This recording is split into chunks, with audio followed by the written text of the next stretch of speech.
And we're on. Welcome to Timeless Personal Growth and Development. Today we're talking about patience and understanding. Some of you, like me, like I used to be, too patient and you're too understanding. And you need to stop doing that. And I'm going to explain why. But when you're a kid, when you're a child, you get told to learn to have patience, learn to have understanding, learn to be sympathetic. And I'm not saying those are good qualities or not good qualities to have. They're great things to teach your kids. Of course, you need to learn to have patience. For example, when mom and dad are cooking in the kitchen, cooking dinner, and it's an hour before dinner, right? And your child is starving, they're whining, and they're complaining, and mom and dad tell that child, just be patient. Get another hour. Just be patient.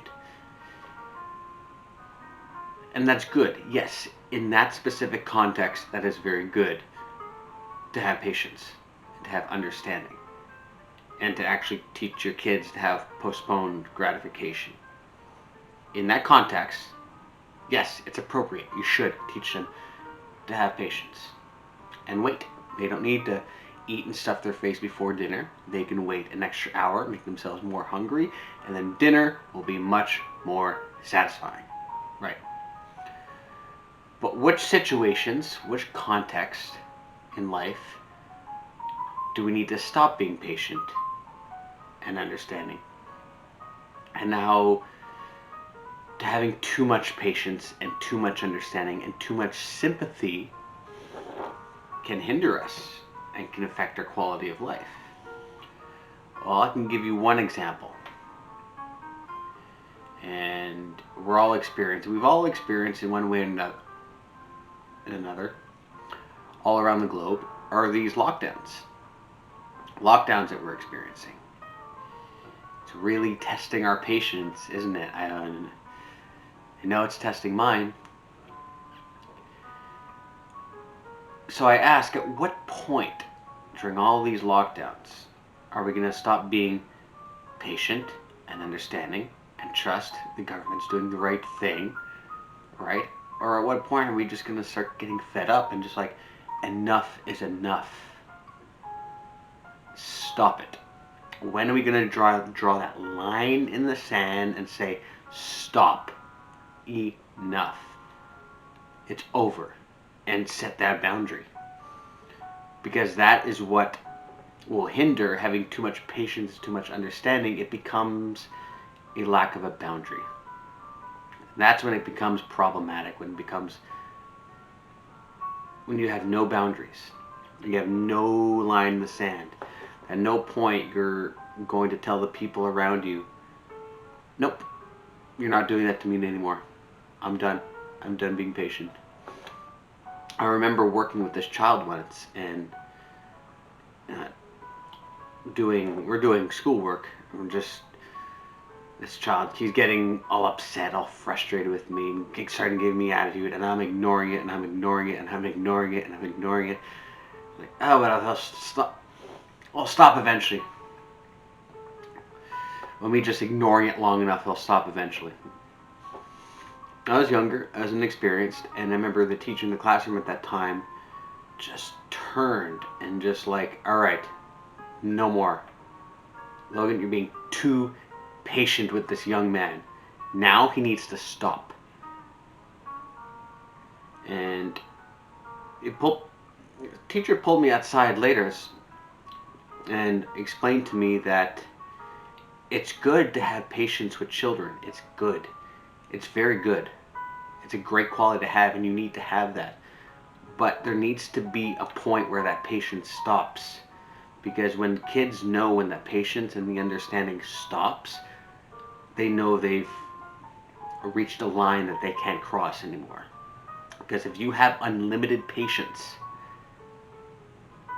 then there's no boundary then that person cannot cross. They can push you and push you and it's actually a very unattractive quality in a human being, having unlimited patience. Like, all right, I'm going to be patient. I'm going to be understanding. You can continue showing horrible deplorable behavior, but it's okay. I'll be patient. I'll be understanding. And this goes into your relationship with your friends and your family too. If you have a toxic friend, toxic family member, and you continue showing them patience and understanding, you're just enabling bad behavior. And you need to stop. And you need to draw a line in the sand to them and say, I'm willing to help you. But this behavior and how you're treating me, now I have no more patience. Your patience needs to have an end game.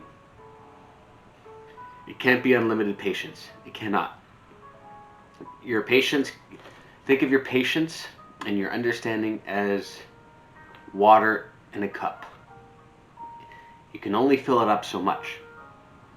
If someone starts testing your patience, water decreases and decreases and decreases and decreases. And you know what? Let that decrease a lot faster than it should. Because you'll get to your limits, people get to your limits, and people get to your boundaries a lot quicker. And you'll actually have a better quality of life and have a better inner circle and better people in your life, because you are in total control of what you can tolerate. You decide what you tolerate, nobody else. So if you're having unlimited patience and you're willing to tolerate any kind of toxic or bad behavior from someone, or any kind of bad situation, you're willing to be understanding and be patient with it. But if you have quick patience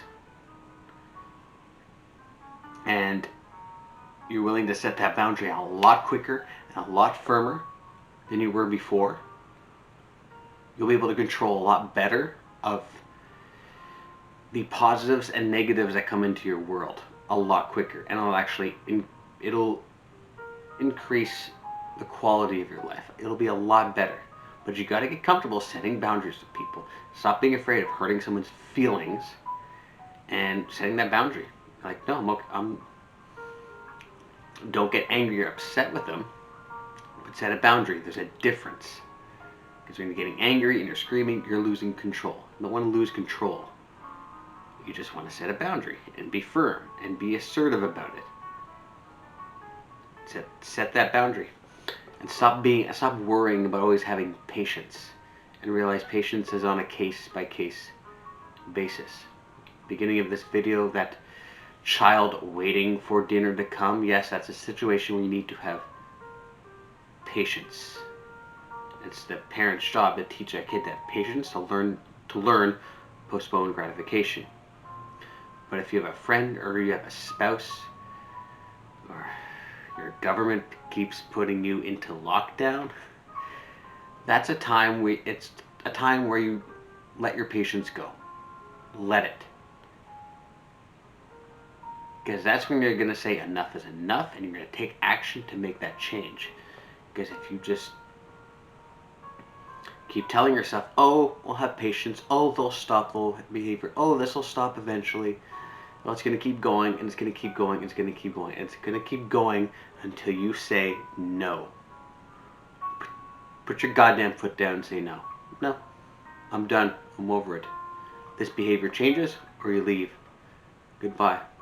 When you allow yourself to lose that patience and set that boundary, then they'll know. They'll know what your line is. They'll know what boundary not to cross anymore. And get comfortable get comfortable with it, not having that patience, and don't let anyone make you feel guilty. Don't let anyone make you feel guilty for not having enough patience. Don't let anyone feel, and that will happen sometimes. That will happen. Some people they'll shame you and they'll guilt you, like, oh, you're not a very patient person. Well, it's case-by-case basis. Sometimes I am, sometimes I'm not. It all depends on the situation. All depends on the environment and the context that I'm in. For me, for example, I have patience with certain things. When it comes to bad behavior or people wasting, that's a big one. People wasting my time, I have no patience for that. When I know I got stuff to do and I feel people are wasting my time and wasting my energy, and I have a limited amount of energy that I can go around, and people are wasting my time, I have no patience for that. So you either get yourself together or you get out. And that's what people are going to know. You condition the world. You can condition the people on how you want them to behave around you. And that's not being disrespectful. That's just setting firm boundaries. And being okay with losing patience. Because it'll, like I said, it'll impact the quality of your life. You can either decrease it or increase it. But that's your call. On that note, thank you so much for watching. Do me a big favor, like and subscribe. And I hope this video was of great value to you. Hope you got something out of it. And I'll see you in the next one. Have a good one.